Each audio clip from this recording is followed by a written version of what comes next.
सुरुवातीला बातमी अर्थातच आज सगळ्यांच्याच नजरा राज्य मंत्रिमंडळाच्या बैठकीकडे आहेत। कारण आनंदाच्या शिधासंदर्भात यासह अतिवृष्टीग्रस्तांच्या मदतीसंदर्भात काही घोषणा होते का हे पाहणं महत्त्वाचं असेल। तर तिथं कॅबिनेटच्या बैठकीनंतर शिंदेंच्या शिवसेनेची आज बैठक होणार आहे। आगामी स्थानिक स्वराज्य संस्थांच्या निवडणुकांच्या दृष्टीने ही बैठक महत्त्वाची मानली जाते। तर ओबीसी आरक्षणासंदर्भात देखील आज सुनावणी आहे।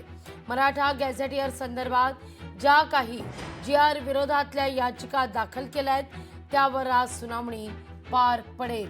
या तीन महत्त्वाच्या या घडीच्या बातम्या, प्रत्येक बातमी आपण विस्ताराने पाहूया। आज दुपारी बरोबर 1 वाजता राज्य मंत्रिमंडळाची बैठक आहे। शेतकऱ्यांच्या मदतीकरता आज घोषणा होणार का हे पाहणं महत्त्वाचं असेल। मंत्रिमंडळ बैठकीतून हा निर्णय काही घेतला जातोय का? शेती नुकसानीचा आढावा तर घेण्यात आलेला आहे गेल्या मंत्रिमंडळ बैठकीमध्ये, त्यामुळे आता या संदर्भात काही घोषणा होते का याकडे सगळ्यांच्याच नजरा असतील। या सगळ्याविषयी अधिक माहिती घेण्याकरता थेट जाऊया आपल्या प्रतिनिधी मीनाक्षी म्हात्रे यांच्याकडे। मीनाक्षी, काय अधिक माहिती या सगळ्या संदर्भात?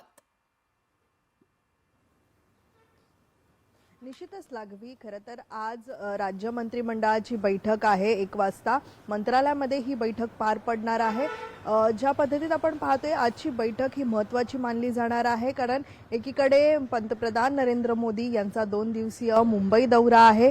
या दौऱ्यादरम्यान मात्र पंतप्रधान नरेंद्र मोदी यांच्या हस्ते काही विकास कामांचं उद्घाटन होणार आहे। यासोबतच नवी मुंबई विमानतळ असेल याचं देखील उद्घाटन सोहळा पार पडणार आहे।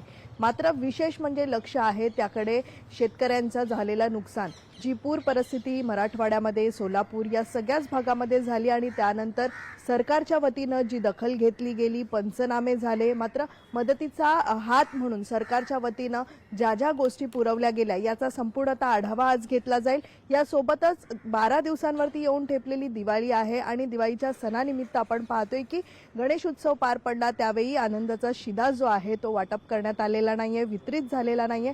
त्यामुळे दिवाळीच्या या सगळ्याच तोंडावरती राज्य सरकारच्या वतीनं काय नेमकी पावलं उचलली जातात का, कारण येऊ ठेपलेल्या निवडणुका देखील आहेत आणि याच निवडणुकीच्या पार्श्वभूमीवरती पंतप्रधान नरेंद्र मोदी हे मुंबई दौऱ्यावरती आहेत। तर दुसरीकडे शेतकऱ्यांचं झालेलं नुकसान, त्यांना मिळणारी जी निधी आहे, त्यांना मिळणारी जी मदत आहे, या संदर्भात अद्यापही राज्य सरकारच्या वतीनं कोणतीही ठोस पावलं जी आहेत ती उचलली गेलेली नाहीये। त्यामुळे एकंदरीतच आजच्या बैठकीमध्ये या संदर्भात चर्चा होऊ शकते, काही घोषणा केली जाऊ शकते का हे देखील पाहणं तितकंच महत्त्वाचं राहणार आहे। लागवी, लोकशाही मराठी ऐका, पहा, जागरूक रहा।